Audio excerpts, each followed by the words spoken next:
ತುಂಬಾ ಬೈಬೇಕಂತ ನಿನ್ನ. ಇವತ್ತು ನನ್ನ ಒಂದು ಅಕ್ಕಿ ರಿಟರ್ನ್ ಆಗಿದೆ. ಪ್ರವೀಣ್ ಅವ್ರಿಗೆ ನಾನು ಟೀ ಅಂಗಡಿ ಹತ್ರ ಬರಲ್ಲ ಅಂತಂದಿದೆ, ಬಂದ್ಬಿಟ್ಟಿದ್ದೀನಿ. ಪ್ರವೀಣ್ ಅವ್ರ ಮುಖದಲ್ಲಿ ನಗು ನೋಡಿ, ನಗು ನೋಡಿ. ನಾನು ಬರಲ್ಲ ಅಂತ ಅಂದ್ಬಿಟ್ಟು ಬಂದಿದ್ದೀನಿ. ಅದಕ್ಕೋಸ್ಕರ ನಮ್ಮ ಪ್ರವೀಣ್ ಕುಮಾರ್ ಅವರು ನಗ್ತಾ ಇದ್ದಾರೆ. ಭಾರಿ ಅಂದರೆ ಭಾರಿ ಖುಷಿ ಆಯ್ತೈತೆ. ಯಾಕೆಂತಂದರೆ ನಾನು ಬಿಟ್ಟು ಅವ್ರು ಇರೋದೇ ಇಲ್ಲ. ಏಯ್ ಅವೆಲ್ಲ ಕೊಡಿಸ್ತೀನಿ. ಒಂದು ಸ್ವಲ್ಪ ಇದು ಯೂಟ್ಯೂಬಲ್ಲಿ ದುಡ್ಡು ಬಂದ್ಬಿಟ್ಟು ಆಮೇಲೆ ಕೊಡಿಸ್ತೀನಿ. ಇನ್ನು ಯೂಟ್ಯೂಬಲ್ಲಿ ದುಡ್ಡು ಬರ್ತಾ ಇಲ್ಲ, ಹಾಗಾಗಿ ಇನ್ನು 1000 ಸಬ್ಸ್ಕ್ರೈಬರ್ಸು ಕಂಪ್ಲೀಟ್ ಆಗಿಲ್ಲ. ಬಟ್ರಲ್ಲಿ ಭಾಗ್ಯಕ್ಕೆ ಏನಂತಿದ್ದು? ಹಾಂ ಪಡೆದ್ರ ಭಾಗ್ಯಕ್ಕ ಇದು ಬೆಟ್ಟಡೆ ನೆಂಟು ನೋಡ್ಬಿಟ್ಟು ಓ ಭಾಗ್ಯಕ್ಕ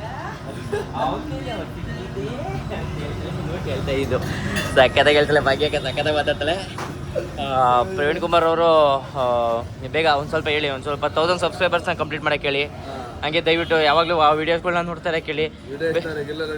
ಹಾಂ ನೋಡ್ತಾ ಸಬ್ಸ್ಕ್ರೈಬ್ ಮಾಡಿ. ಇಷ್ಟ ಆದ್ರೆ ಮಾತ್ರ, ಇಷ್ಟ ಆಗ್ಲಿಲ್ಲ ಬೇಡ. ಬೇಡ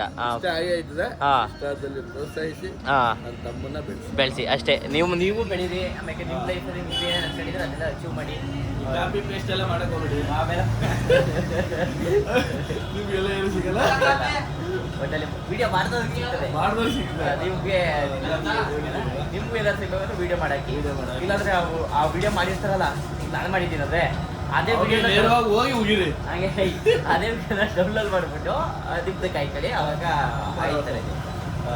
ಇಷ್ಟು ಹೇಳ್ತಾ ಬಂದು ಮುಂದುವರ್ಸಬೇಕಿಲ್ಲ. ಇಷ್ಟಪಟ್ಟಿರೋ ಬೈಕ್ ತಗೊಂಡು ಹಿಂಗ್ ರೋಡ್ ಮೇಲೆ ಒಯ್ತಾ ಇದ್ರೆ ಅದೇನೋ ಆನಂದ, ಅದೇನೋ ಖುಷಿ. ನಿಮ್ಮ ಇಷ್ಟಪಟ್ಟಿದ ಬೈಕು ಯಾವುದು ಅಂತ ಒಂದು ಕಮೆಂಟ್ ಹಾಕ್ಬಿಡಿ. ಆದಷ್ಟು ಬೇಗ ಆ ಬೈಕನ್ನ ನೀವು ತಗೊಳ್ಳಂಗೆ ಆ ದೇವರು ಎಲ್ಲ ಶಕ್ತಿನೂ ನಿಮಗೆ ಕೊಡಲಿ ಅಂತ ನಾನು ಬೇಡ್ಕೊತೀನಿ. ನಿಮ್ಮೆಲ್ಲರಿಗೂ ಒಳ್ಳೇದಾಗಲಿ, ನಿಮ್ಮ ತಂದೆ ತಾಯಿಗೆ ಒಳ್ಳೇದಾಗಲಿ, ನಮಗೂ ಒಳ್ಳೇದಾಗಲಿ, ಎಲ್ಲರಿಗೂ ಒಳ್ಳೇದಾಗಲಿ. ಕೆಟ್ಟವ್ರಿಗೆ ಕೆಟ್ಟದೇ ಆಗಲಿ ಕಣಪ್ಪ. ಕೆಟ್ಟವ್ರಿಗೂ ಒಳ್ಳೇದಾಗ್ಬಿಟ್ರೆ ಆಮೇಲೆ ಇನ್ನೂ ಜಾಸ್ತಿ ಕೆಟ್ಟದ್ದು ಮಾಡಿಬಿಡ್ತಾರೆ. ನಾನು ಹೇಳಿದ್ರಲ್ಲಿ ಸತ್ಯ ಇದೆ ಅಂತ ನಿಮಗೂ ಅನ್ನಿಸ್ತದೆ. ಇದು ಯಾವ ಒಂದು ಜಂಕ್ಷನ್ ಅಂತ ಹೇಳ್ಬಿಟ್ರೆ ನಿಮಗೆ ₹1 ಚಾಕ್ಲೇಟ್ ಕೊಡಿಸ್ತೀನಿ. ನೋಡಿ ಪ್ರೀತಿ ವೀಕ್ಷಕ ಮಹಾಪ್ರಭುಗಳೇ, ಸಂಜೆ ಆಗಿದೆ, ಕತ್ತಲು ಆವರಿಸ್ತಾ ಇದೆ, ಮೋಡ ಕವಿದಿದೆ, ಮಳೆ ಜಿಟಿ ಜಿಟಿ ಹನಿತಾ ಇದೆ. ನಾನು ಹೀಗೆ ಓಡಾಡ್ತಾ ಇದ್ದೀನಿ. ಒತ್ತಾರೆ ಕೆಲಸಕ್ಕೆ ಬಂದೆ, ಕೆಲಸ ಮಾಡಿದೆ. ಆದರೆ ಇವತ್ತು ಆಗಬೇಕಾಗಿದ್ದ ಕೆಲಸ ಆಯ್ತಾ ಇಲ್ಲ. ನಮ್ಮ ಮ್ಯಾನೇಜರು ಬೈತಾರೆ. ಬೈಯೋದ್ಕಿಂತ ಪಾಪ ಅವರು ಅಂದ್ಕೊಂಬಿಡ್ತಾರೆ ಏನು ಮಾಡೋಕ್ಕದು ಅಂತ. ಆದ್ರೂ ಮಾಡೋ ಕೆಲಸ ಮಾಡಬೇಕು. ಮಾಡೋ ಕೆಲಸ ಮಾಡ್ತಾಯಿದ್ದೀವಿ. ಆಗಿಲ್ಲ ಅಂದಾಗ ಅವರು ಅರ್ಥ ಮಾಡ್ಕೊತಾರೆ ನಮ್ಮ ಮ್ಯಾನೇಜರು. ನಾವು ಪಡೆದ ಮ್ಯಾನೇಜರ್ಗಳು ಎಲ್ಲೋ 1-2 ಬಿಟ್ಟರೆ ಎಲ್ಲರೂ ಅರ್ಥ ಮಾಡ್ಕೊಳ್ಳೋಂಥವ್ರು ಅವರೇ. ಈ ಒಂದು ಸುಂದರ ಪರಿಸರವನ್ನು ನೋಡ್ತಾ ಇದ್ರೆ ಏನೋ ನಮ್ಮ ಊರಲ್ಲೇ ಇದ್ದಾನೇನೋ ಅನ್ನೋ ಲೆಕ್ಕಾಚಾರಕ್ಕದೆ. ಆದರೆ ಇದು ನಮ್ಮೂರೇ ಬೆಂಗಳೂರು, ಆದ್ರೂ ನಮ್ಮ ಹುಟ್ಟೂರು ಮಂಡ್ಯ. ಅಲ್ಲ, ಆ್ಯಕ್ಚುಲಿ ಹುಟ್ಟಿರೋದುವೇ ಇಲ್ಲೇ ಬೆಂಗಳೂರಲ್ಲೇ, KC ಜನರಲ್ ಆಸ್ಪತ್ರೆ. ಆದರೆ ಊರು ಬೆಳೆದಿರೋದು ಬಾರ್ನ್ ಇನ್ನು ಬೆಂಗಳೂರು, ಬಾಟಪ್ ಇನ್ನು ಮಂಡ್ಯ. ಆ ಥರ ಅದೇ ನೋಡಿ. ಹೊಂಗೆ ಮರ ಎಲ್ಲವೆ ಬೆಂಗಳೂರಲ್ಲೂ, ಹೊಂಗೆ ಮರ ಅವೆ. ಅಲ್ಲಿ ನೋಡಿ ಟವರು, ಅದು ವಾರ್ಡ್ ಏನು ಅಂತ ಹೇಳ್ಬಿಡಿ ನೋಡೋಣ. ನೀವು ಏನಂತ ಹೇಳ್ಬಿಟ್ರೆ ₹5 ಚಾಕ್ಲೇಟ್ ಕೊಡಿಸ್ತೀನಿ ನಿಮಗೆ. ನೀವು ಹೇಳ್ಬೇಕು. ನನಗಂತೂ ಭಾರಿ ಅಂದರೆ ಭಾರಿ ಬೇಜಾರಾಯ್ತದೆ. ಇವತ್ತು ಆಗಬೇಕಾಗಿತ್ತು ಕೆಲಸ ಆಗಿಲ್ವಲ್ಲ ಅಂತ.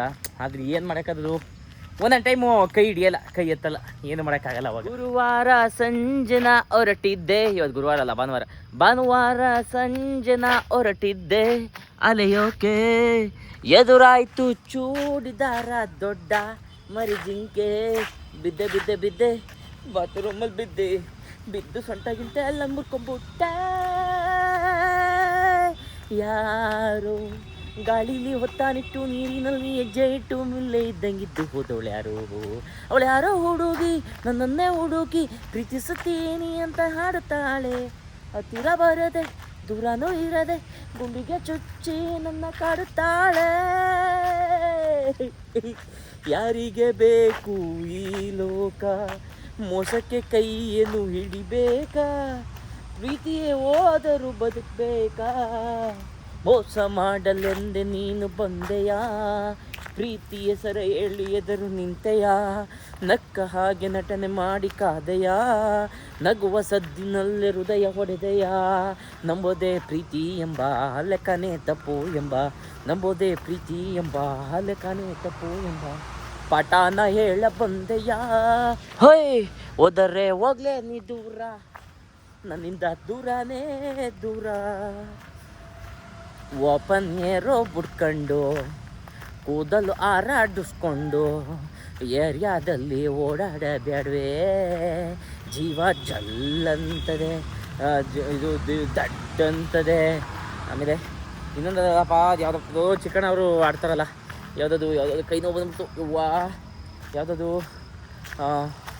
ಇದು ತುಂಬ ಬೈಬೇಕಂತ ನಿನ್ನ ರಿಸೆಪ್ಷನ್ನಿಗೆ ಬಂದಿರುವೆ, ಆಗುತ್ತೋ ಇಲ್ವೋ ಗೊತ್ತಿಲ್ಲ, ತುಂಬ ಕಮ್ಮಿ ಕುಡಿದಿರುವೆ, ನಿಜವಾದ ಪ್ರೀತಿ ಅಂದರೆ ಬೈಕೊಂಡಿರೋದ ಇಲ್ಲ ಹೊಸ ಹುಡುಗಿ ಸಿಗ ಗಂಟ ಬಿಡ್ಕೊಂಡಿರೋದ. ಕೆಲಸ ಮುಗಿಸ್ಕೊಂಡು ಗತ್ತಲ್ಲಿ ಮನೆಗೆ ಹೋಯ್ತಾ ಇದೀನಿ. ಅದೇನು ಗತ್ತೋ ಏನೋ ಗೊತ್ತಾಯ್ತಾ ಇಲ್ಲ. ಯಾವಾಗಲೂ ಇದ್ದಿದ್ದೆ ಕೆಲಸ ಎಲ್ಲಿ ಮುಗ್ದದು ಮುಗಿಯಲ್ಲ. ಇವತ್ತು ಮುಗಿಬೋದು ಅಷ್ಟೇ, ತಿರ್ಗಿ ನಾಳೆಗೆ ಶುರು ಆಯ್ತದೆ. ನಾಳೆಗೂ ಇದೇ ಆಫೀಸಿಗೆ ಬರಬೇಕು, ಇದೇ ಮುಖವ ಈ ಕನ್ನಡಿಲಿ ನೋಡಬೇಕು. ಆಮೇಲೆ ನೀವು ಪಾಪ ನಾನು ಹಾಕೋ ವಿಡಿಯೋ ಎಲ್ಲ ನೋಡಬೇಕು. ದಯವಿಟ್ಟು ನೋಡಿ, ಇಷ್ಟ ಆದರೆ ನೋಡಿ, ಇಷ್ಟ ಆಗಲಿ ಅಂತಂದರೆ ನೋಡಕ್ಕೆ ಹೋಗ್ಬೇಡಿ ದಯವಿಟ್ಟು. ಇವಾಗ ನಮ್ಮ ಹಳ್ಳಿ ಅಕ್ಕಿ ಕೆಲಸಕ್ಕೆ ಬಂದೆ. ಇವಾಗ ಒಂದೆರಡು ಆರ್ಡ್ರ್ ಇದ್ದು, ಈಗ ಸುಂಕುತ್ಕಟ್ಟೆಗೆ ಬಂದಿದ್ದೀನಿ ಕೊಡೋದಕ್ಕೆ. ಗ್ರಾಹಕರು ಬರ್ತಾಯಿದ್ದಾರೆ. ನಾವೊಂದು ಬಿಸ್ನೆಸ್ನ ಶುರು ಮಾಡಿದ್ದೀವಿ ಅಂತಂದರೆ ಅದು ಒಳ್ಳೆ ಗ್ರೋತ್ ಆಗಬೇಕು ಅಂತಂದರೆ ನಾವು ಫಸ್ಟ್ ಇನಿಷಿಯಲಿ ಏನು ಕೊಡ್ತೀವೋ ಗ್ರಾಹಕರು ಅವ್ರನ್ನ ಕರೆಕ್ಟಾಗಿ ನೋಡ್ಕೋಬೇಕು. ಇಲ್ಲ ಅಂತಂದರೆ ಭಾರಿ ಕಷ್ಟ ಆಗೋಯ್ತದೆ. ಜೊತೆಗೆ ನಾವು ಕೊಡುವಂಥ ಕ್ವಾಲಿಟಿ ಚೆನ್ನಾಗಿರಬೇಕು ಅಷ್ಟೇ. ನಾವೊಂದು ಬಿಸ್ನೆಸ್ನ ಶುರು ಮಾಡಿದ್ದೀವಿ ಅಂತಂದರೆ, ಮಾಡ್ತಾಯಿದ್ದೀವಿ ಅಂತಂದರೆ ಯಾವಾಗಲೂ ಪ್ರಾಫಿಟೇ ಬರ್ತದೆ ಅಂತ ಒಂದು ಭ್ರಮೇಲಿ ಬದುಕಬಾರ್ದು. ಲಾಸ್ ಆದಾಗ ತಡ್ಕೋಬೇಕು. ಜೊತೆಗೆ ನಾವು ಮಾಡ್ತಕ್ಕಂಥ ಪದಾರ್ಥಗಳು ಎಲ್ಲನೂ ಜನ ಅಕ್ಸೆಪ್ಟ್ ಮಾಡ್ತಾರೆ ಅಂತ ತಿಳ್ಕೊಳಕ್ಕೆ ಹೋಗಬಾರ್ದು. ನೋಡಿ, ಇವತ್ತು ನನ್ನ ಒಂದು ಅಕ್ಕಿ ರಿಟರ್ನ್ ಆಗಿದೆ. ಕಾರಣ ಅನ್ನ ಚೆನ್ನಾಗಾಗಿಲ್ಲ ಅಂತ. ಆದರೆ ನನ್ನ ಉದ್ದೇಶ ಬಂದು ಜನಗಳಿಗೆ ಅನ್ನ ಚೆನ್ನಾಗಿ ಮಾಡಲಿ ಅಂತ ನಾನು ಅಕ್ಕಿ ಕೊಡ್ತಾ ಇಲ್ಲ. ಅವರು ಒಂದು ಒಳ್ಳೆ ಅಕ್ಕಿನ ತಿನ್ನಲಿ ಅಂತ ಅಕ್ಕಿ ಕೊಡ್ತಾಯಿದ್ದೀನಿ. ಅನ್ಪಾಲಿಶ್ ರೈಸ್ ಅಂತಂದರೆ ಹಳೆ ಕಾಲದಲ್ಲೆಲ್ಲ ನೀವು ನೋಡಿದ್ರಿ ಅಂತಂದರೆ ನಮ್ಮ ತಾತ ಅಜ್ಜಿಯರ ಕಾಲದಲ್ಲಿ ಅವರು ಪಾಲಿಶ್ ಅಕ್ಕಿನ ಬಳಸ್ತಾ ಇರಲಿಲ್ಲ. ಅಂತಂದರೆ ಈ ಬಿಳಿ ಅಕ್ಕಿ ಅನ್ನೋದಲ್ಲ, ಆ ಕಾನ್ಸೆಪ್ಟೇ ಇಲ್ಲ. ವೈಟ್ ರೈಸ್ ಅನ್ನೋದು ಆ್ಯಕ್ಚುಲಿ ಭತ್ತದ ನೀವು ಸಿಪ್ಪೆ ಬಿಡಿಸಿ ನೋಡಿದ್ರೆ ಬ್ರೌನ್ ಕಲರ್ ಇರುತ್ತೆ, ಅಥವಾ ರಾಜಮುಡಿ ಆಗಿದ್ರೆ ರೆಡ್ ಕಲರಲ್ಲಿ ಇರುತ್ತೆ.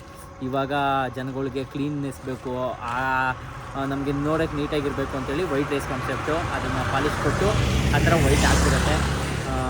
ಫಾರ್ ದ ಫಸ್ಟ್ ಟೈಮು ನಮ್ಮ ರಿಟರ್ನ್ಗೆ ಕಸ್ಟಮರ್ ಕಾಲ್ ಮಾಡಿದರು, ಬಂದು ತೊಗೊಂಡು ಹೋಗ್ತಾಯಿದ್ದೀನಿ. ನಾವು ಕೊಡೋವಂಥ ಪದಾರ್ಥಗಳು ಎಲ್ಲರಿಗೂ ಇಷ್ಟ ಆಗಲೇಬೇಕು ಅನ್ನೋ ಥರನೂ ಏನಿಲ್ಲ, ಅವ್ರ ಇಚ್ಛೆಗೆ ಅನುಸಾರ. But most of the customer ಖುಷಿಯಾಗಿದ್ದಾರೆ ನಾವು ಕೊಡೋವಂಥ ಪದಾರ್ಥದಿಂದ. ಅವರು ಚೆನ್ನಾಗಿದ್ದರೆ ಅದೇ ನಮ್ಗೆ ಸಂತೋಷ. ಈ ಥರ ಕೆಲವೊಂದು ಆಗ್ತಾ ಇರ್ತವೆ, ಏನು ಮಾಡೋದಕ್ಕೆ ಆಗಲ್ಲ ಅಷ್ಟೇ. ಬನ್ನಿ ಮುಂದಕ್ಕೆ ಹೋಗ್ತಾ ಇರೋಣ.